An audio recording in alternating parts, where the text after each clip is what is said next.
Queens of Europe. Elizabeth I. Part 1. Elizabeth I of England, daughter of Henry VIII, was never expected to be queen. But after her brother and sister died, she became one of England's greatest rulers. She swore off men and was a brilliant leader who proved that a woman could do the job just as well as a man. Thank you to the Great Courses Plus for sponsoring this video.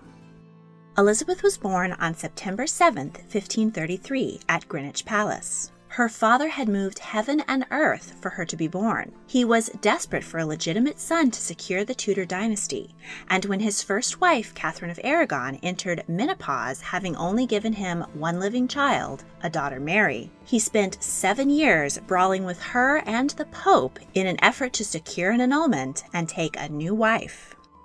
In the end, he split England from the Catholic Church and made himself the head of the new Protestant Church of England in order to marry his new paramour, Anne Boleyn. 9 months after Henry and Anne wed, she gave birth. But both parents were deeply disappointed when the child they had done so much to secure turned out to be a girl. The royal couple took the birth in stride and carried on with the planned feasts and jousts to celebrate the birth. S's were added to the word prince in the official birth announcements, which had already been written. As was customary for royal children at the time, Elizabeth was set up in her own household and raised away from her parents. But her mother Anne loved her dearly and visited her often. Unfortunately, Anne's relationship with her sovereign husband began to sour. Anne suffered a miscarriage and Henry turned his attention to other ladies. Anne's enemies at court poisoned the king against his wife, and she was arrested and charged with adultery. When Elizabeth was just 2.5 years old, her mother was beheaded in the Tower of London. 11 days later, her father married the next lady in line, Jane Seymour. Jane finally gave Henry his heart's desire, a legitimate male heir. Jane then died of childbed fever. Elizabeth was declared illegitimate and deprived of her place in the succession. Elizabeth was raised in her brother's household and along with him. When the princess was 4, Kat Ashley was appointed as her governess, and the women remained close friends from then on. Elizabeth was exceedingly intelligent and diligent in her studies. Kat taught her French, Flemish, Italian, and Spanish. Other talented tutors were appointed to educate her, and she impressed them all with her brilliant mind. From the age of 12, she was able to translate the works of Greek and Roman philosophers into various languages, and she continued to perform these mental gymnastics for fun and relaxation for the rest of her life. If, like Queen Elizabeth, you also enjoy exercising and expanding your mind, then a great way to feed your brain is by checking out the Great Courses Plus. This subscription-on-demand video learning service offers a huge variety of lectures and courses led by professors from top universities around the world. You can find over 11,000 video lectures about anything that interests you. History, obviously, but also language, psychology, and economics. You can even learn new skills like painting, yoga, or piano. Lately, I've been mentally getting out of the house with The Great Tours Medieval Europe and The Great Tours England, Scotland, and Wales, and enjoying some cozy time stuck at home with Cooking Basics, what everyone should know. Right now, The Great Courses Plus is offering a free trial for my viewers. You can indulge your love of learning and support my channel by going to The Great Courses Plus/Lindsay Holiday or by clicking on the link in the description to get your free trial today. And now, back to history. Elizabeth's father, King Henry VIII, had gone on to marry 3 more times. His 6th wife, Catherine Parr, also possessed an impressive intellect and was the first English queen to write and publish a book. She impressed the young princess with the power a woman could wield. Catherine encouraged the ailing king to reconcile with his 2 daughters, Mary and Elizabeth. Henry was impressed with his second daughter's intelligence and precociousness, and she reveled in his renewed praise and attention. When King Henry died in 1547 and Elizabeth's younger brother Edward became King of England at the age of 9, the 14-year-old Elizabeth went to live with Catherine Parr. Catherine soon remarried to Thomas Seymour, who also happened to be King Edward's maternal uncle. Thomas was nearing 40 and had charm and sex appeal to spare. Catherine was desperately in love with him and was blind to the inappropriate behavior he displayed towards young Elizabeth. He frequently entered her bedroom in his nightgown, tickled her, and slapped her on the bottom. At first, Catherine joined in, laughing it off as playful games. She once even held Elizabeth while Thomas cut her gown to shreds with a sword. But when Catherine caught Thomas and Elizabeth in an embrace, she realized things had gone too far. Rather than protecting her stepdaughter from her husband, she sent Elizabeth away. Within a few months, Catherine died of childbed fever, and Thomas renewed his pursuit of the princess, this time with the intention of marrying her. He had also been scheming to take the position of regent from his brother, Edward Seymour, and even attempted to abduct young King Edward, killing one of his dogs in the scheme. Thomas was arrested and Elizabeth interrogated as to her involvement in the plot, but she was found innocent. Thomas, on the other hand, was beheaded.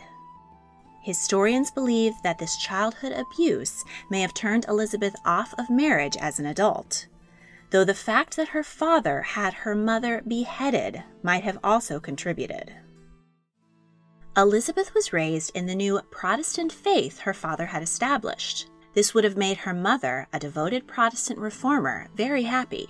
Her younger brother, King Edward, was a fervent Protestant, while their older sister Mary was a zealous Catholic.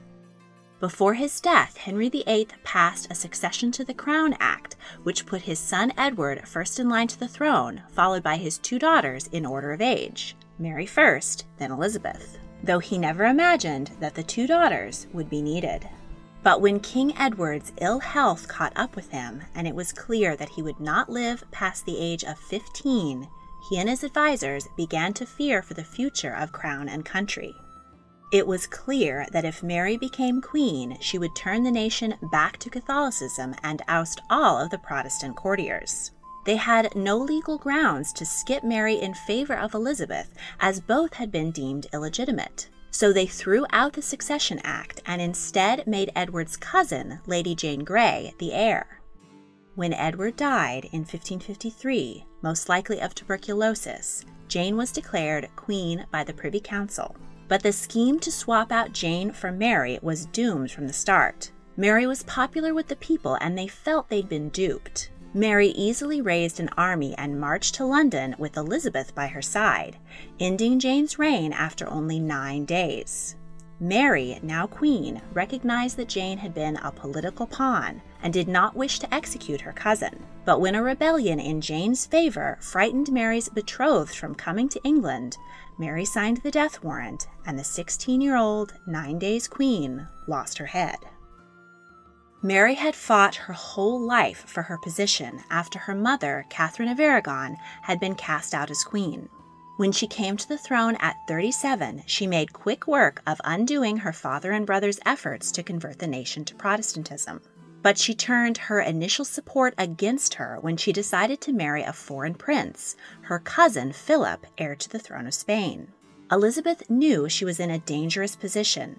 As the Protestant heir to the throne, she was an obvious rallying point for anyone who wanted to rebel against Queen Mary. Elizabeth tried to display solidarity and Catholic conversion to her sister, though she made excuses and faked illnesses to get out of attending Mass, infuriating Mary. A year into Mary's reign, Elizabeth received a letter from Thomas Wyatt, who informed her that he was raising an army in rebellion against the Queen. Elizabeth wisely did not reply in writing, but told the messenger, rather ambiguously, that she would do whatever God called her to do.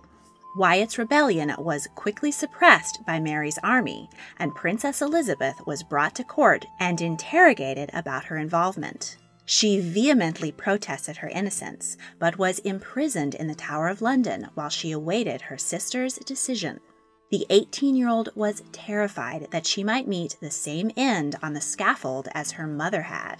Some of Mary's counselors advised her that she would never be safe while her sister lived.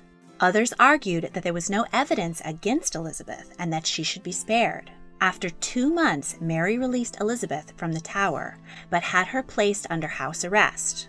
All along the carriage ride to her new prison, crowds cheered in Elizabeth's support, though she likely wished they would have let her keep a lower profile. She was held prisoner in the gatehouse of Woodstock Manor for a year. The building was dilapidated, drafty, and dirty, and she feared as much of dying from illness as from her sister's displeasure. When Mary entered the final stages of her first pregnancy, she called her sister to court to witness the birth. Mary was confident that her Catholic child would push her sister back in the line of succession and secure her own reign. But as the 10th and 11th months ticked by with no signs of labor, the Queen's swollen belly began to recede. She probably suffered a combination of a tumor and a psychosomatic episode. Following the humiliation of her false pregnancy, most believed that the now middle-aged Mary would never bear a child.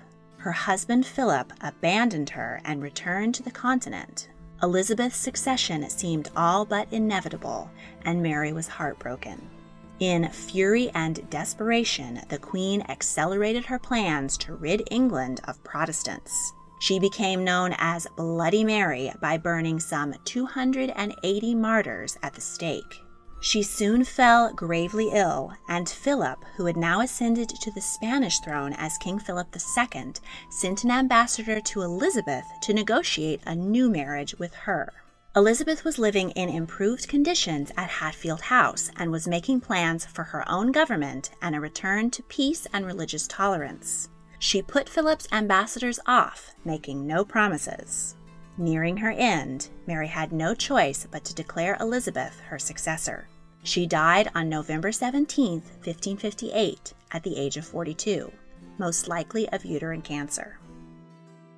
When messengers rode to inform Elizabeth, they found her walking in the park beneath an ancient oak. As they bowed before their new queen, the 25-year-old proclaimed, "This is the Lord's doing, and it is marvelous in our eyes." A train of 1,000 lords and ladies soon assembled to accompany the new sovereign on her journey to London, and crowds cheered her all along her triumphant ride. On January 15, 1559, the date chosen by her astrologer, Elizabeth was crowned Queen of England and Ireland in Westminster Abbey.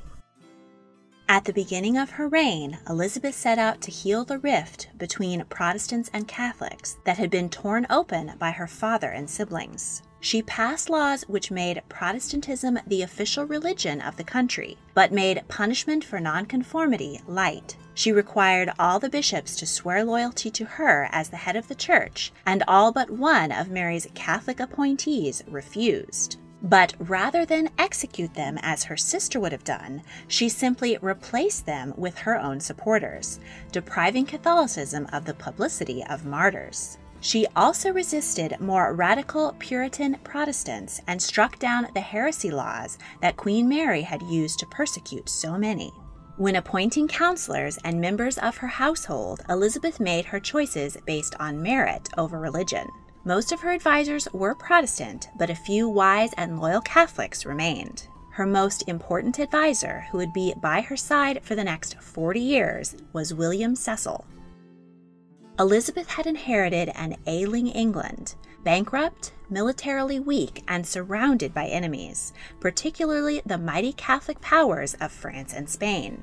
The most expedient way to bolster the nation was with a marriage alliance, and many suitors were eager for her hand. Her widowed brother-in-law, King Philip of Spain, King Charles IX of France, who was only 16, Archduke Charles of Austria, and the sole Protestant on the list, Eric XIV of Sweden.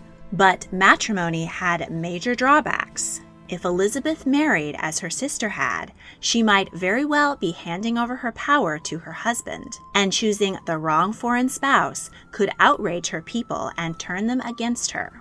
Finally, she addressed Parliament on the issue, and in an impassioned speech she declared that she was married to England and that she intended to remain a virgin to her dying day. In the next video, we'll see Queen Elizabeth mature in her role as a wise matriarch of the nation. fall in love with a few different men, vanquish an old suitor turned adversary, and usher in a golden age for England. If you enjoyed this video, please like, subscribe, comment your thoughts, and check out my other royal history videos. If you really want to help, please consider supporting me on Patreon. A link is in the description. Thank you for watching.